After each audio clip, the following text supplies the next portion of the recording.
जय श्री कृष्ण। राधे राधे। आज मैं आपको देवताओं द्वारा गर्भस्य भगवान श्री कृष्ण की स्तुति नामक प्रसंग आगे सुनाऊंगी। देवताओं ने आगे कहा, हे प्रिय श्री भगवान, इस भौतिक जगत के सभी जीवों के कल्याण के लिए आप अपने आदि विशुद्ध रूप में शुद्ध सत्व के सनातन रूपों में प्रकट हुए हैं। आपके प्राकट्य का लाभ लेते हुए अब वे सभी पूर्ण पुरुषोत्तम परमेश्वर की प्रकृति एवं रूप को अत्यंत सरलता से समझ सकते हैं। चारों आश्रमों के व्यक्ति, ब्रह्मचारी, गृहस्थ, वानप्रस्थ तथा सन्यासी सभी आपके प्राकट्य का लाभ उठा सकते हैं। हे लक्ष्मीपति श्री भगवान, जो भक्त आपकी सेवा में लगे हुए हैं वे निर्विशेषवादियों की तरह अपने उच्च पद से नीचे नहीं गिरते। भक्तगण आपके द्वारा रक्षित होने से मुक्ति के मार्ग में बाधक माया के अनेक सेनापतियों के सिरों को लांघ जाते हैं। हे प्रभु, आप जीवों के लाभ के लिए अपने दिव्य शाश्वत रूप में प्रकट होते हैं, जिससे वे आपका साक्षात दर्शन कर सकें और वेदों के अनुष्ठानों, यौगिक ध्यान तथा शास्त्र विहित भक्ति के द्वारा आपको पूजा की भेंटें अर्पित कर सकें।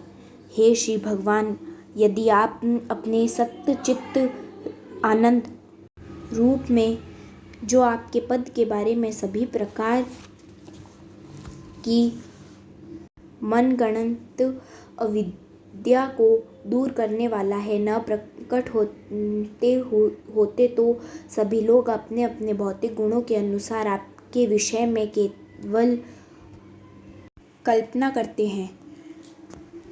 श्री कृष्ण अवतार श्री भगवान के समस्त काल्पनिक मूर्ति विज्ञान का मुंह तोड़ जवाब है। प्रत्येक व्यक्ति प्रकृति के बारे में अपने अपने गुण के अनुसार श्री भगवान के स्वरूप की कल्पना करता है।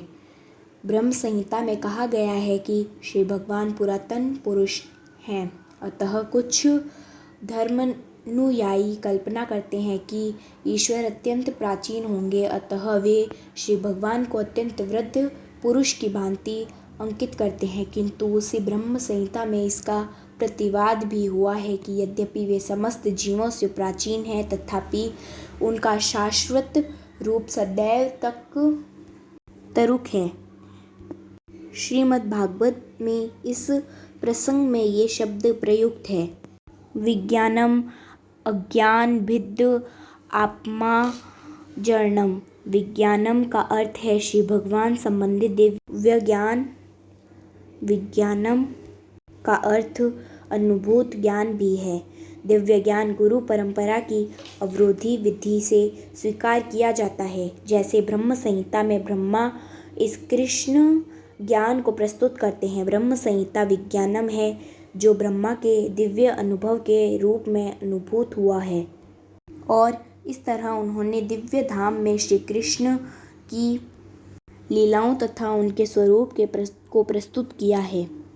यह ज्ञान अज्ञानभिद् आत्माजर्णम है, जिसका अर्थ है वह जो सभी प्रकार के ज्ञान की कल्पनाओं को नष्ट कर सके।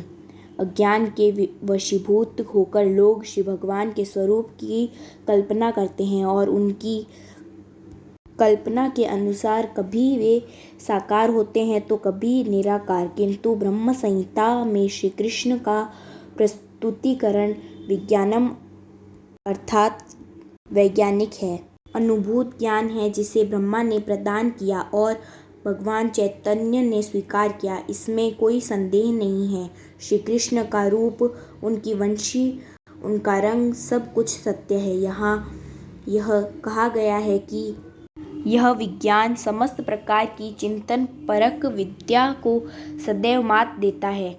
अतः आपके श्री कृष्ण रूप में अवतार लिए बिना न तो ज्ञानभिद् आत्माजर्णम न परक ज्ञान के अज्ञान का नाश है। आगे का प्रसंग मैं आपको अगले वीडियो में सुनाऊंगी। जय श्री कृष्ण। राधे राधे।